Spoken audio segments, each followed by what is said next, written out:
sabbat, où la loi de Moïse interdisait que le jour de sabbat, on ne peut pas faire quelque chose. Ou même dans les 10 commandements, on nous dit que le jour de sabbat, c'est le jour où on sanctifie les seigneurs. On nous dit que l'Éternel des armées, quand il a tout créé, il se reposa. Et il a instruit à l'humanité de pouvoir le sanctifier ce jour-là. Mais c'est le jour où que Jésus-Christ vient briser le sabbat. Alléluia. Parce que lui-même, il sait pourquoi il l'a fait. Parce que lui-même, il est la loi. Parce que lui-même, il est Dieu. Et alors, en lui, il est égal à lui-même. Et quand il l'a fait, ça a suscité la réaction des pharisiens. Comment se fait-il que tu puisses guérir quelqu'un le jour du sabbat? La fille d'Abraham a retrouvé sa guérison. La fille d'Abraham s'est redressée. Jésus qui l'appela, ce n'est pas cette fille qui avait besoin du salut, mais c'est le Seigneur ému de compassion qui est allé vers cette fille d'Abraham pour lui imposer les mains.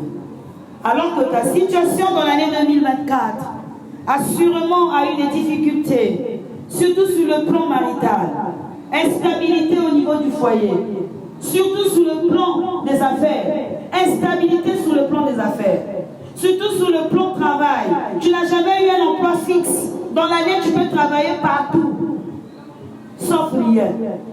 Et le Seigneur te dit que l'instabilité que tu as eue durant l'année 2024 ne va plus se répéter dans l'année 2025. Ta vie qui était courbée hier ne sera plus courbée demain. Tout ce qui était bloqué hier ne sera plus bloqué demain. Je dis à quelqu'un que ta vie va changer en année 2025. Pourvu que tu aies la foi seulement, que tu mettes ta foi en action, et tu verras comment l'Éternel des armées va travailler avec toi. Et dans tout cela, la maladie ne rentre pas dans la vie d'une personne par hasard. L'entrée de la maladie dans la vie d'une personne, c'est le péché. Quand tu as une santé précaire, il faut demander à voir. Parfois, il y a des babas, tu n'as qu'à ta famille, il y a des familles qui mangent l'argent du vol. Papa travaille en douane, mais c'est un gros voleur. Moi, la peine est née à la maternité, on nous dit que cet enfant-là souffre du cancer. Comment un nouveau-né peut-il avoir le cancer? C'est l'argent volé. Alléluia. C'est l'argent volé. Je vous ai fait le témoignage ici que moi, quand je mangeais, je prenais la prière à la légère quand il s'agissait de manger. Mais tous les jours, on peut faire école. Celui qui dit qu'il se suffit à lui-même, c'est un imbécile. Je me souviens encore, paix à son âme, l'enseignant qui m'enseignait à l'université disait que ce ne sont que les imbéciles qui ne se trompent pas. Ça veut dire que quand tu es un imbécile, tu crois que tout ce que tu fais égale bien. Alors que la perfection n'existe pas dans la vie de l'homme. L'homme tend vers la perfection, mais ne peut jamais être parfait.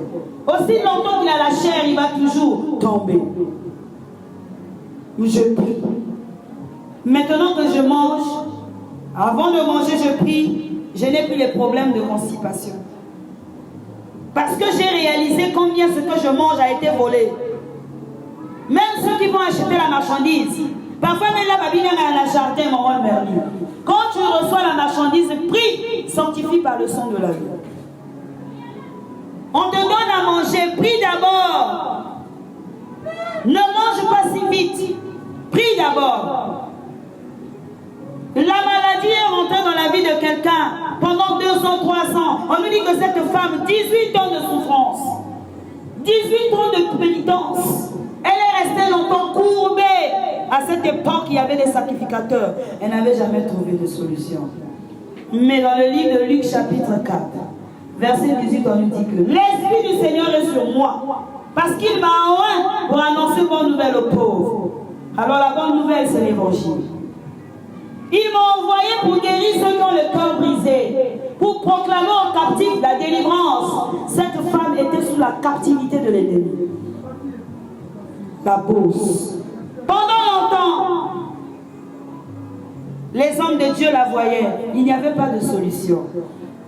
Il fallait que l'homme du milieu arrive pour traiter cette affaire. Et donc ta vie également sera traitée par le Seigneur. Assurément, tu as parcouru plusieurs églises pour chercher solution. Mais tu n'as pas trouvé. Et tu te dis enfin, il veut.